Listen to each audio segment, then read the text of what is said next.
Everybody, I'm here with my good friend Jose Luis Barajas.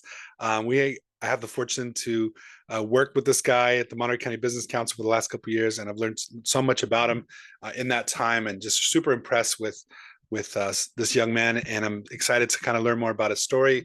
I have a little bit of an idea already, but I'm excited to kind of share it with all of you. One of the youngest elected officials in Monterey County, an amazing story of his family's journey of how they got here to this area and what he's been able to build and where he's going next. So we're excited to sit down and learn more about you, Jose. So thank you for joining us. Thank you for having me. So yeah, for those that don't know, where are you from originally? Where did you grow up, and kind of how did you get started? So I'm originally from Mexico. I'm from a small town I was born in a city called Sahuayo de Morelos in the state of Michoacan. But my family came over to the United States when I was 2 months old. Oh wow. So we came out here when I was pretty young. I don't really know anything other than, life out here in the United States. We came when I was 2 months. We first came out and ended up in Los Angeles. From Los Angeles, made our way over to Colorado, and then wound our ended up out here in Salinas, courtesy of my uncle already being out here. So Nice. I just joined his brother out here, and the rest is history. We just made our way on out here. My parents were About how old were you when you wound up in Salinas? we were about two. I was about 2 years old when we wanted. Okay. So we spent about the majority of the first 2 years were out in Colorado, Okay. and we ended up out here in Salinas. Very cool. And which high school did you go to? I graduated from Salinas High School. Okay, cool. Cool. And then from there you wound up in university in the Midwest, correct? Yes, Oral Roberts University, a small private Christian university out there. Had a really good time and just finishing up my degree online right now as well. Okay, very cool. So I grew up in church, and then I went to a kind of a church-based school in Canada after high school, and I used to watch Oral Roberts Chapel on like satellite TV. Like I wasn't really watching much TV, but I enjoyed watching those chapels. So I remember when you told me you went to ORU, I was like, no way, that's crazy. Like I don't know many people. Maybe my friends over at Celebration Church in Salinas, they I think maybe went to Oral Roberts or the Faith, the some of the schools there in Oklahoma that were church based. But other than that, I can't think of anybody that would have gone to that school. So it was pretty cool to hear that you went.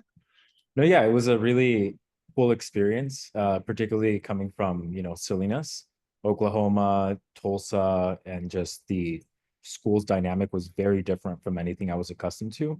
But I'm really glad I took the opportunity and the chance to go out there because I ended up making a lot of connections and being put in a lot of situations where I was really made to think critically about what I believe and, Yep. being able to back it up.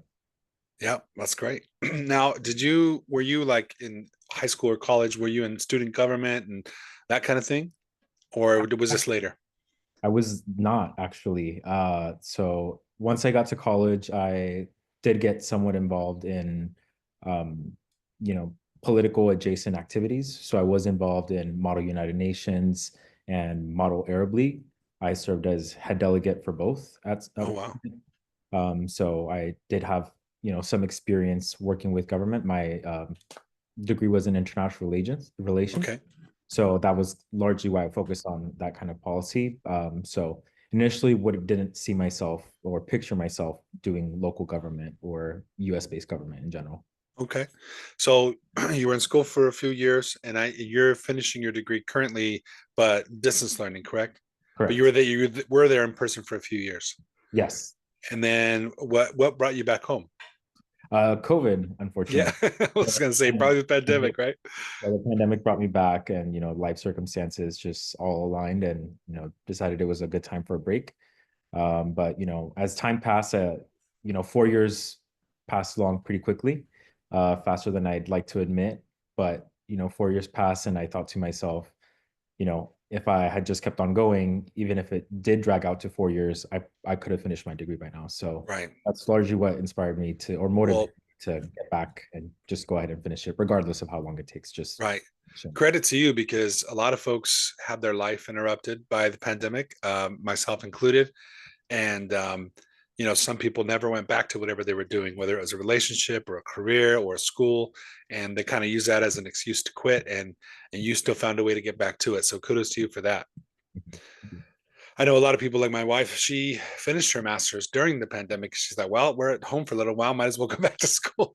And so a lot of people kind of had that, either they quit or they started because of the pandemic. So it's definitely interesting. Definitely interesting. So when you got back to the area through the pandemic, tell us about kind of how you got started with building business back and Monterey County Business Council, because that's kind of where we connected. Yeah. So with building business back, I interviewed for the position to be the program assistant. Initially was the role I applied for, and the building business back program was the County of Monterey's business support program that was particularly focused on pandemic recovery. It was meant to last for 3 years, and the Board of Supervisors recently extended that funding for another 2 years to carry forward. But really, what I focused on with the building business back was business retention efforts and recovery, particularly relating to COVID. As we transitioned out of COVID, different things ended up happening, like the flooding out in Pajaro, the Monterey Peninsula consistently being cut off from energy, Big Sur landslides consistently occurring. So we were always kept pretty busy with regards to always having Yeah. needs of businesses in our community to tend to. But then, the work of the Building Business Back program really laid the groundwork for the Monterey County Business Council to eventually move in and take over the Small Business Development Center designation and operate Mhm. that program, which is where I'm supporting now. Yeah, it's a great service, and for those that don't know, it's really a great option for business owners. There's a lot of resources available. At the very least, just information. I think we serve to be there as a source of information and guidance for a lot of people, especially during the pandemic, that were really uncertain about what was going to happen or what was next, or they had to close their business, but how are they going to pay their bills or their employees? So you guys help a lot of people over the last few years get through that process. So credit to you guys for all the hard work that you did there. And I know another thing, I know Kimberly, our mutual friend, mentioned it at your swearing in, how she first met you when you were kind of door knocking for different I think things that were on the ballot at the time. And what kind of got you involved when you got back in the area, started working here, took a break from school, and you started getting involved in, this is your first elected official, I think, local government office, but you have been appointed and volunteered on a bunch of different projects and boards over the last few years. So can you tell us kind of how you got started into the local different initiatives that you're part of? Yeah. So one of the things that I took from being at Oral Roberts was this mentality of make no little plans. Mm. And I felt like a lot of the plans that I did have, in terms of international ambitions, weren't too big for Salinas, right? Salinas can dream big, and just wanting to bring a new sense of energy, a new sense of vision. I feel like someone with my unique set of background and the different identities that I do represent. Um, it was a good opportunity and at the right time to get involved. There was a interesting political climate at the time. We were just coming out of the Trump years, going into the Biden years, in the middle of a pandemic. It was interesting also campaigning at a time where we did have to socially distance. Right. We're out there wearing a mask, trying to have conversations like that with people, and hearing what people's priorities were back then as opposed to now, kind of post COVID. Right. So interesting. But again, largely just got involved because I feel like someone with an undocumented background in particular, Hmm. having become a US citizen is something I've never taken for granted. And being able to speak openly, boldly, and unashamedly for myself and for others is something that I don't take for granted. And I, make the most use out of it. Yeah. And I'm inspired by your journey, and I'm inspired by how you handle yourself in those conversations, because it can be infuriating for people who have no experience in certain issues that are so opinionated, right? It's easy to hide behind a keyboard on social media, and or even go to public comment or call in on a city council meeting and just talk about random things and rants. But you have that lived experience of not have feeling that uncertainty and feeling that like stress of that status, whether it's with immigration reform, whether it's with supporting the LGBT community. I mean, unless you really, whether it's women's health issues, whatever it is, these are complex issues. These are human beings. And it's just frustrating to see people who speak about them without compassion. And for you to not only have gone through certain things, but also be an advocate because of what you've been through, it's a powerful thing. Yeah, thank you. So talk about how you started or you helped now leader and a board member with the young professionals and also with Salinas Valley Pride. Yeah, so with Salinas Valley Pride, I actually came out as a pretty young person. I came out when I was 13 years old. So I've known from a pretty young age that, I was a member of the LGBTQ plus community, and lived my life out openly and proudly, right? That doesn't always necessarily translate into my community, my classmates, my neighbors, my Right, coworkers being as receptive to me as I was to them, or right. my community being as receptive to me as I was to it. But having those lived experiences really made me want to kind of create a space, right? Growing up in Salinas, I feel like Salinas always felt like we were a really small rural town. Um, Being here now as an adult, you realize it's really not that small. Yeah, But yeah. Try getting to work on time, yeah, coming from the Creek Bridge to the south side or something like that, or the north side. yeah, Yeah, yeah, having that, that mentality of like, oh, it's a small town, building community was always really important, and really just standing up for our community members. Um, I know as a young queer person, groups like the Epicenter were barely starting up. So there was barely like that sense of community starting to build. So when I came back, I really wanted to be able to contribute to that, particularly given that I was out in Oklahoma, a very red, very conservative state. yeah, Interestingly enough, Tulsa has a very vibrant queer community, and a very strong LGBTQ center out there, who, by engaging, on a day-to-day basis, whether it was through, their health services, or, other programming, their art events, just community building events, that yeah, I really came to really appreciate myself and my identity, and really be able to interact and engage with other people who were part of the spectrum, right? yeah.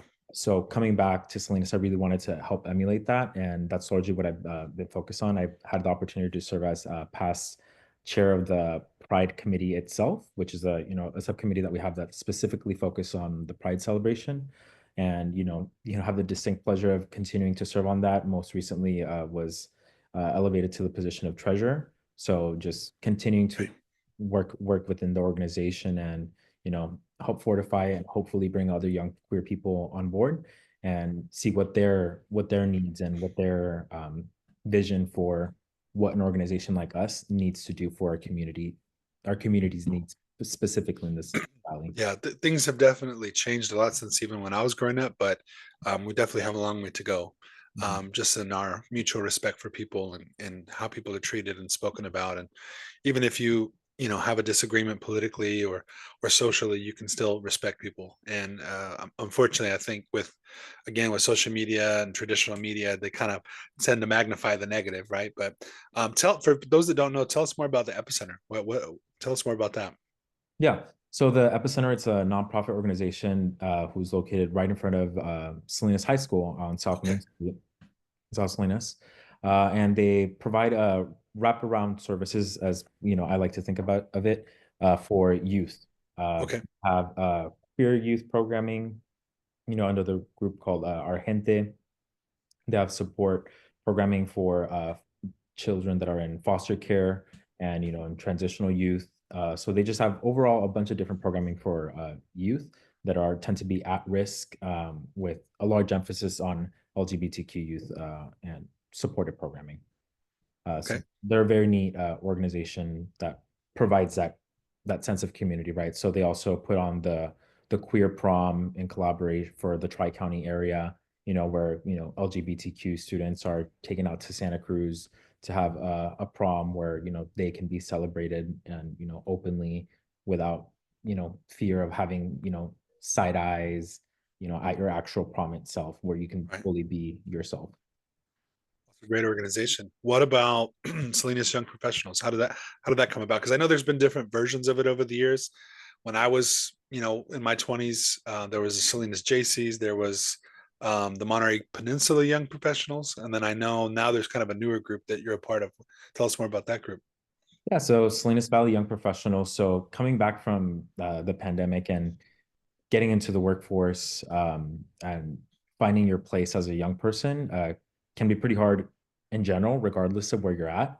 But doing so in the middle of, a pandemic, right? Coming out of Yeah, the pandemic, uh, coming out of one of the like the worst economic downturns, in history, and also just being a young person in a relatively rural setting yeah, where there's not a very robust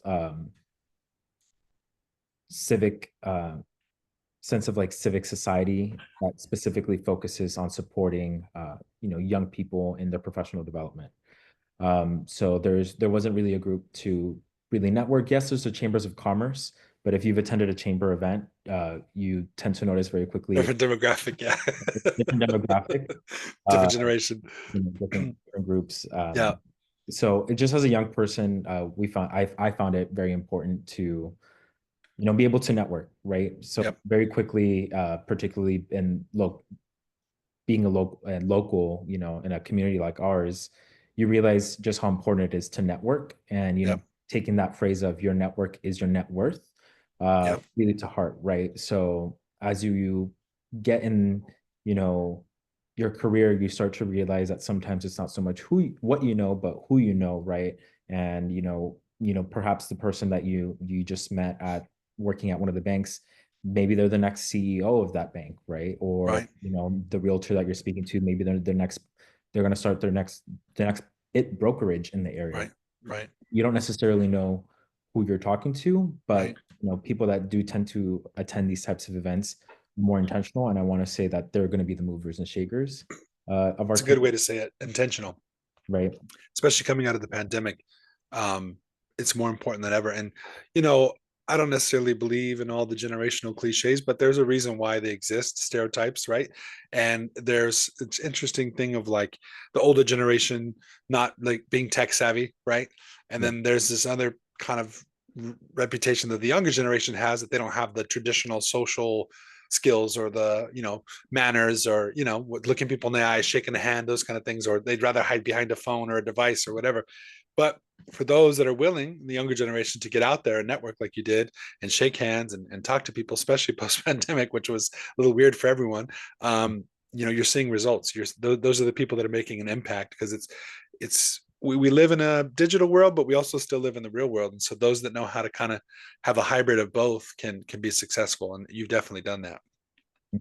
So you were you were on a few different commissions, a few different boards. You have your jobs. You're going to school. You're doing all these things, and then you got the bright idea. Amidst all of that, let me, when did you kind of decide or consider running for city council? Amidst Uh, all of that other things, all of the other things that you were working on. well, it really stemmed from, again, seeing the opportunity to serve my community in a higher capacity. Yeah, I didn't really see anyone else really stepping up to the plate, or that really had anything of substance to really add to a conversation about moving our city forward, um, particularly in my district.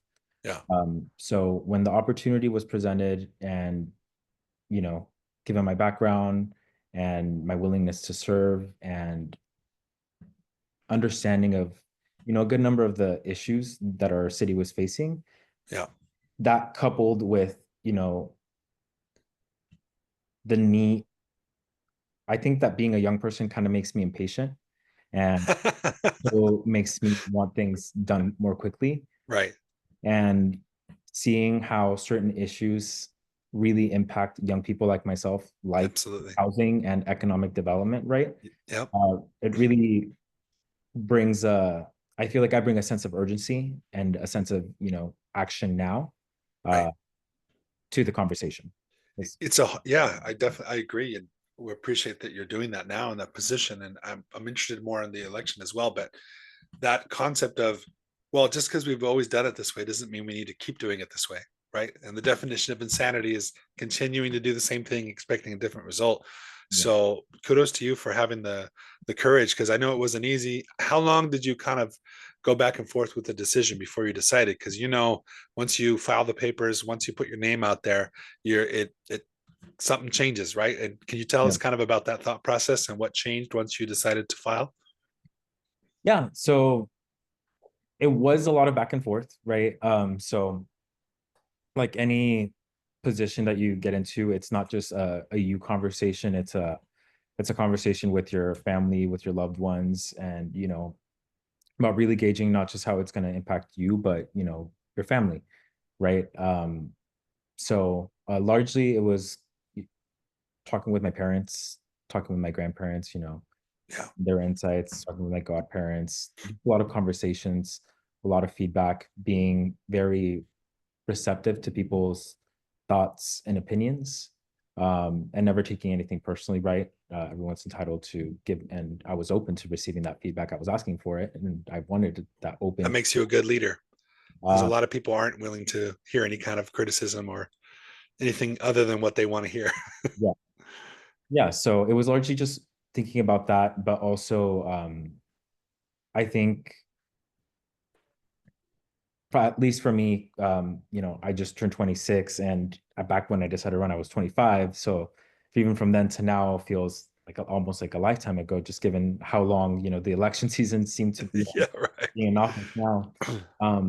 But understanding that I was sacrificing, some time and, some of my youth per se, in Yeah. terms of giving, instead of being out doing things that most other 25 to 30-year-olds would be doing, at a city council meeting, meeting with constituents, reading up on the master plan for, our sewers and, different issues, and focusing on that as opposed to kind of living out your day-to-day life.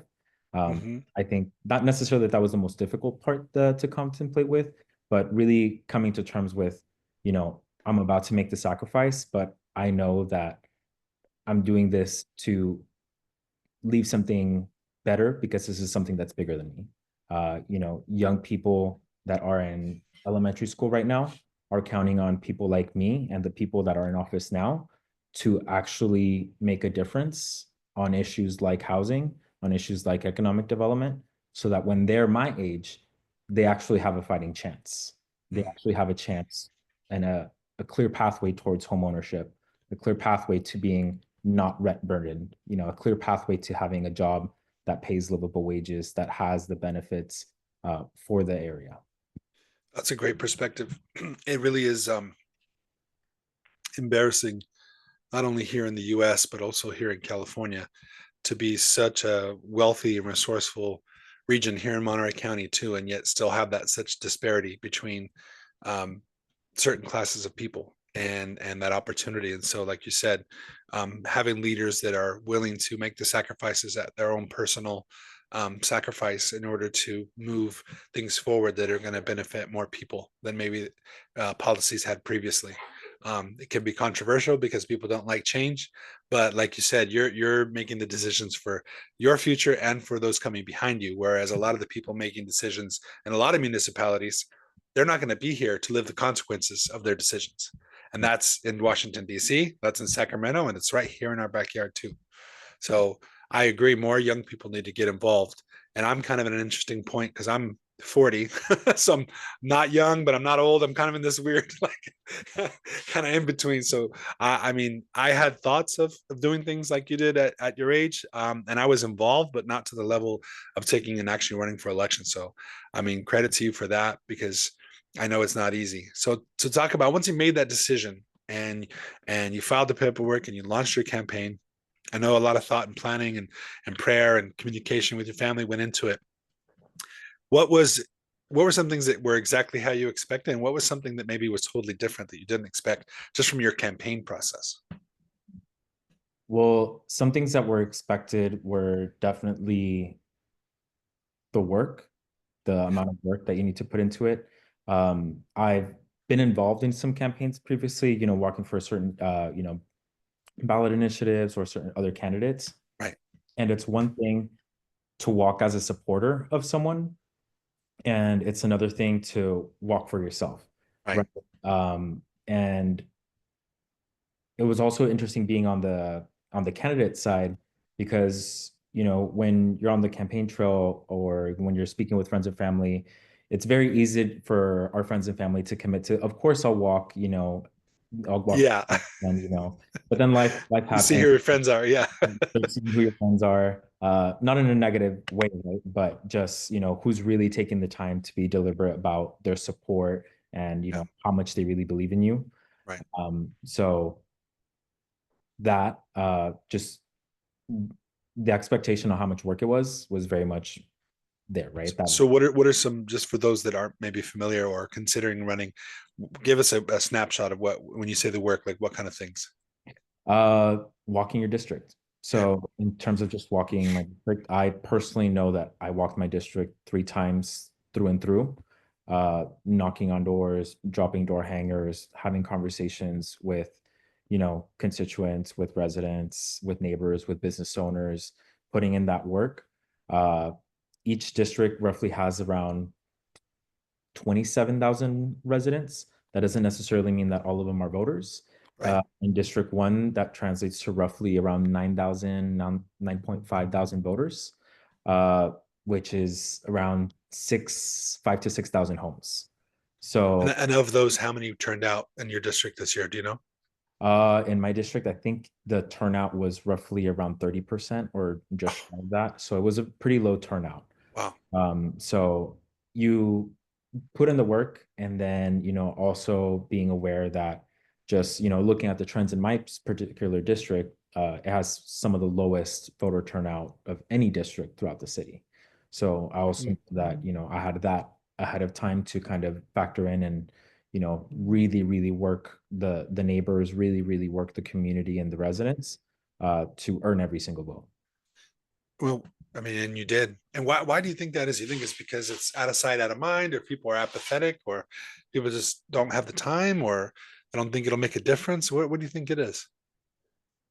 I think it's a combination of all of the above, right? It's no one particular thing. I think particularly over, the last 2 decades in particular, I want to say have really disillusioned a lot of people's belief in government and government's ability to actually get anything done, to be quite honest.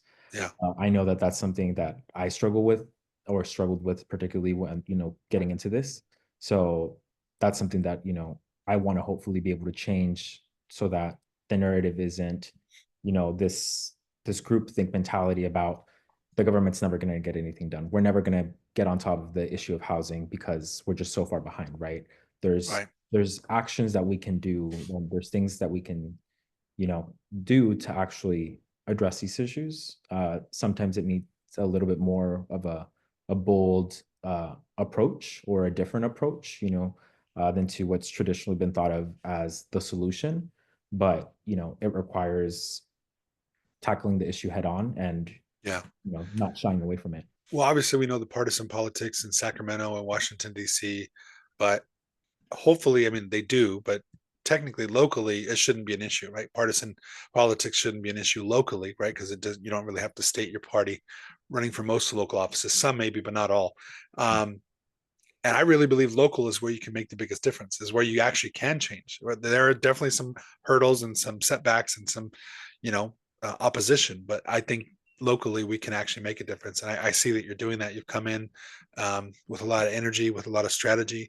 And I mean, talk about whether it's your, ethnic background or your, the other communities that you are a part of, like, or your age, whatever it might be, you feel like you've been underestimated, and then you feel like basically you're able to prove yourself and your work ethic and your competence, or is that something that you've had to overcome as well, just being maybe counted out for those reasons, but having to really show that doesn't define you, in fact it empowers you? Yeah, absolutely. Particularly, I want to say on the age thing, right? I see it as a pro, something positive. Yeah. Oftentimes, when I was knocking on doors and people, I'd be like, oh, I'm running for council, and be like, oh, I have kids older than you. I have grandkids older than you, right? Yeah. And, why should I, trust you with running my city, right? It's nothing, it's not, Yeah. not nothing small, right? It's things Right. that impact my roads, uh, you know, community services, police and Parks. fire, Yeah. parks. Yeah. It Yeah. impacts your life in a pretty tangible way. Right. Why should I trust you, right? So it was really having to lean on my policy experience and experience with the issues, being able to articulate my position, explain to people, that I do have an understanding of how government works. I do have an understanding of what it's like to be, you know, a functional adult. I'm a Yeah. renter, right? So that was something that also really appealed to people. It's like, oh no, like I'm out of my parents' house. Like I know what it's like to pay rent. I know what Right. it's like to pay your car bill.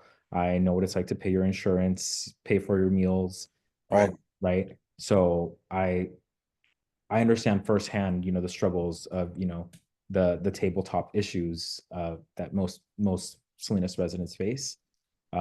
So being able to speak to that and relate to people more on a personal and issue level, Yeah. uh, kind of explaining to them how all the issues transcend all age groups, right? It doesn't matter Yeah.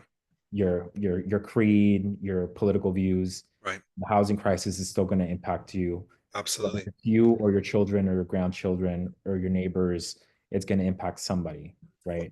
And Yeah. And I agree. And it's not a prerequisite to run for office in this country or the state or even this county. But I think considering the demographic makeup of this county, it benefits if you have a, not some people are bilingual, but not everyone is bicultural. And I really see for you as a strength, I've seen it in action in the business world and in the workforce, how you're able to communicate with folks um, in both cultures, in both languages, both English and Spanish and American culture, Mexican culture, and all the different dynamics. And there's a lot of people here locally that maybe they have Mexican heritage or their grandparents, parents, or even then they themselves, but maybe they grew up here and maybe they speak Spanish, but it's like, it's so-so. Like my Spanish is so-so. It's not great, but it gets by. But I've seen you just speak a really high level. Your Spanish is as good as your English, and that is a goal that I have. So I think it makes you an effective leader, effective communicator, because maybe for the first time in a long time, your constituents had someone that could, whoever answered the door, you were able to communicate with them for the most part. Can you talk about that a little bit? yeah, particularly in my district, my district is heavily Latino and very much heavily Spanish speaking district, or at least bilingual Yeah. by all measures. So like you mentioned, I at least felt very good about being able to be that candidate that could go up to most stores, knowing in their community that I'd be able to communicate with them, whether it was in English or Spanish, the largely Yeah.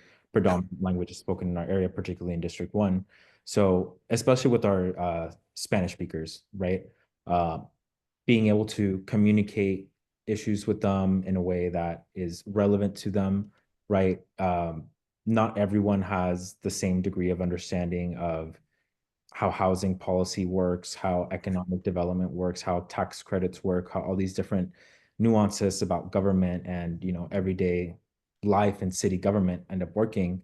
Um, Especially given that a lot of the Spanish speakers that I was speaking to were other immigrants, right? Right. So they also come from countries in which their mode of governance is different, right? Right. Sometimes, I come from Mexico and there is no such thing as a junior college, right? So Right. navigating the educational world from that perspective and explaining those kind of concepts or things to people for whom they have no conception of, well, what is that, right? Right. Or Well, that's part of the whole, not only bilingual, but bicultural, right? Understanding other people's frame of reference and your neighbor's frame of reference.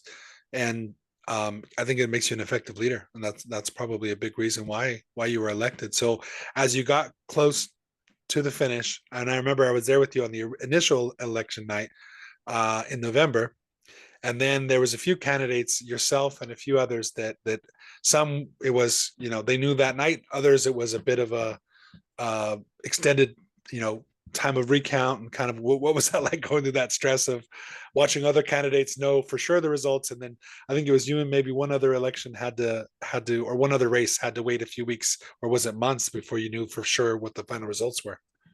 Yeah, I know I don't remember off the top of my head about the other ones, but I know I for sure was one of the ones that had to wait a bit before I was comfortable calling that race. Yeah, But it was a little bit nerve-wracking, as could be expected. It yeah, was definitely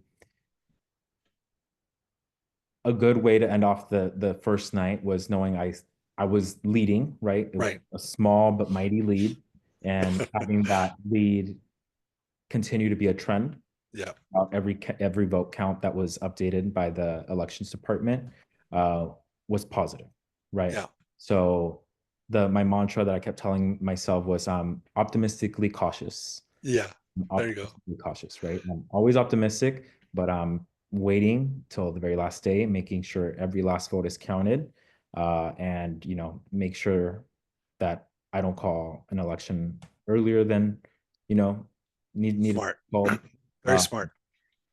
but yeah, largely A- just And treating. so what was the original election night was what, November 5th or 6th or something? Yeah. And then when do you remember getting the official, was about a month later you got the official results, the final results? Well, yeah, the results weren't certified until I think the very last day, around December 2nd, December 3rd. Okay. So the elections department took to the very last day So you to had about a month of just had a month. waiting on pins and needles. But I think about a week and a half before, just by looking at how many ballots were left and looking at how much had come in from Salinas and particularly from District 1 Yeah. over the past few ballot counts, just statistically, it didn't make sense for, the election to go the other way. Yeah. Too much to overcome. Yeah. So at a certain point, about a week out, you kind of at least I had a good sense of, okay, it's probably going to be in. So once it was official, and then you go into your swearing in ceremony, I think right toward the end of the year, right at the beginning of the year. Um, what was that like, knowing everything you'd been through, working in the business world, working with Suba, working with all the different organizations that you had? It kind of led to that point, and you had a goal. You set out to accomplish that goal, and you accomplished it. Like, how did that feel in that moment, being sworn in? It felt very surreal. It really made me think, if you had told 5, 10-year-old Jose Luis to set him down and told him that this would be where he would be at 25, 26 years old, he would have never believed you, right? Um, but to me, that just kind of speaks to the American promise. And Yeah, at least in my perspective, only in America could, two farm workers from Mexico in one generation start a business, raise 4 kids, and, provide them with enough opportunity and a solid background and, upraising with good morals, good values, and work ethic, that you're able to come that full circle that quickly. So to me, again, that just speaks to the American promise. And at least in my belief, the idea that only in America would something like this be possible. And that's something that I would want for other people. That same yeah. degree of opportunity that I had, I want every young person to have, every other immigrant child to have, every single person in Salinas deserves that opportunity. That's an amazing story, and shout out to your parents and your grandparents and your family and the community that you came from, that helped make you who you are to get to this point. Because I think you're just getting, even though you have an impressive resume already, I think I have a feeling you're just getting started. I remember meeting you early on and having that feeling like, man, this guy's sharp, he knows what he's talking about, he knows where he's going. And a lot of times young people get taken for granted, but you have as much or more substance than anyone else I've met locally that's in leadership and working towards those things. So, and that's part of it too. For me, I started to look around and realize, like, we put these people on pedestals, and then you start to get to know some of them. And you're like, this guy's successful in business, or this lady's the one in charge of this like organization, or you know. And I think it's whatever your background is, whether you come from a different country, whatever your socioeconomic or social group you belong to, um, it's time for good people to be in charge. It's good people to be making those decisions. And a lot of times people want to complain about the roads or housing or complain on social media about corruption or this and that. And there's some of that, but a lot of it is just these long, boring meetings where a handful of people show up or a handful of people show up to vote. And that's where those decisions get made that end up impacting people's lives. And I think you have that sensitivity and awareness to recognize that and say, you know, I'm going to do something about it. And so it's been awesome to watch your journey, and proud as a friend and colleague to just see how far you've come. And now that you're in the office, um, what's the difference now that you're doing the job day to day? Like, are you seeing how things work behind the scenes on a different level? And what is kind of your assessment over the first couple months of being in office? Yeah, it's definitely getting the government 101 again, right? Yeah, Of okay, so this is how it's supposed to work in theory, but yeah, yeah. here's how High it school civics, right? the high school version, here's the college version, but Right. here's the real world applied government 101, right? Here's Yeah, how a road gets fixed. Here's how it goes from a complaint to getting into the matrix that we have for it, to project, to funding, to design, so on and so forth, right? yeah, Each whatever issue you want to address in the city has its own process and systems that you have to go through, right? Um, but just in general, I think putting into context the complexity of everything, and like you mentioned, the number of meetings that you have to sit through, the and length of I those don't meetings. mean to complain, yeah, but like the number of meetings, Yeah, the amount of literature that you have to go through, the amount of reading, um, really puts it into perspective that, you know, I'm sitting here on behalf of a lot of people who don't have the time to commit to reading all these things, to really understanding these issues. I'm sitting here for, the working parent yeah, who has to work two jobs and can't be here to make their public comment, or the small business owner who is HR, who is operations, receipts, accounting. accounting, Yeah, all the above, right? yeah, I'm sitting here for a lot of people who can't be here, right? So oftentimes, like you mentioned, we're waiting for public comment, or sometimes we don't even get public comment, right? right. But it never is lost on me that, I'm still sitting there for all these people, Yeah, right? It's something far greater than myself. I'm holding space for the 27,000 residents that I represent, right? The I love that hundred perspective. that I represent. I So, love that perspective. And speaking of that, you do represent everyone in District 1. And you won the majority of their votes, but for those that didn't vote for you, either because they didn't participate or they voted for the other candidate, how has that, I mean, what's your message to them, and how has that relationship been as you're stepping into the office and governing? How has that been with maybe the constituents that didn't support you initially? mhm.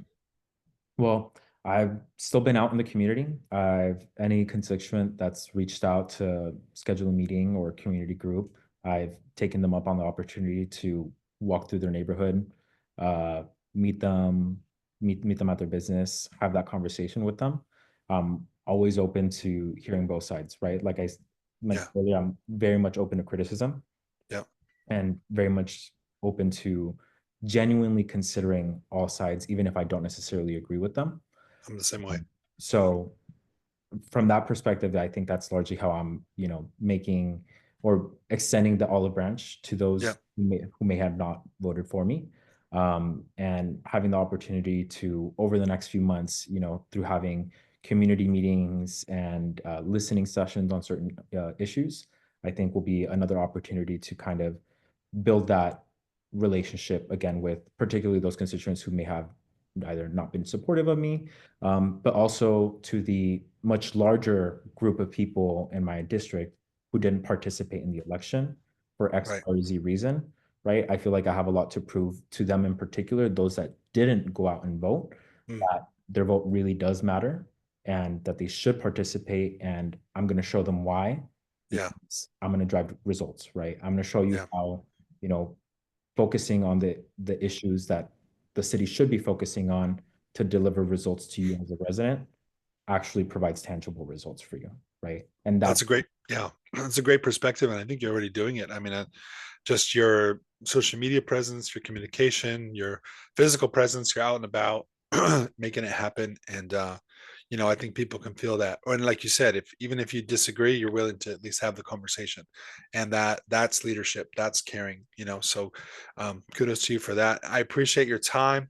Don't want to keep you too much longer, but how can people find you? Both uh, person I've heard different things. People say all social media, if you're elected, it becomes public, right? So I know you have some of your personal pages and you have your elected pages, but like, what's the best way for folks to find you, whether they're in your district or whether they're just interested in your story? Yeah, so I can be found on Instagram at Councilmember Barajas and on Facebook at Jose Luis Barajas. It'll be the public politician page. Okay. So those are my public facing social media platforms. So people can stay tuned and updated on that. I know one thing that I'm very intentional about and that I took from, our County Board of Supervisors, particularly Supervisor Lopez, that I really appreciate him providing a wrap up after every Board of Supervisor meeting on, what are some from his perspective, what are some of the insights that are relevant to people in his district. So that's something that I've tried to emulate.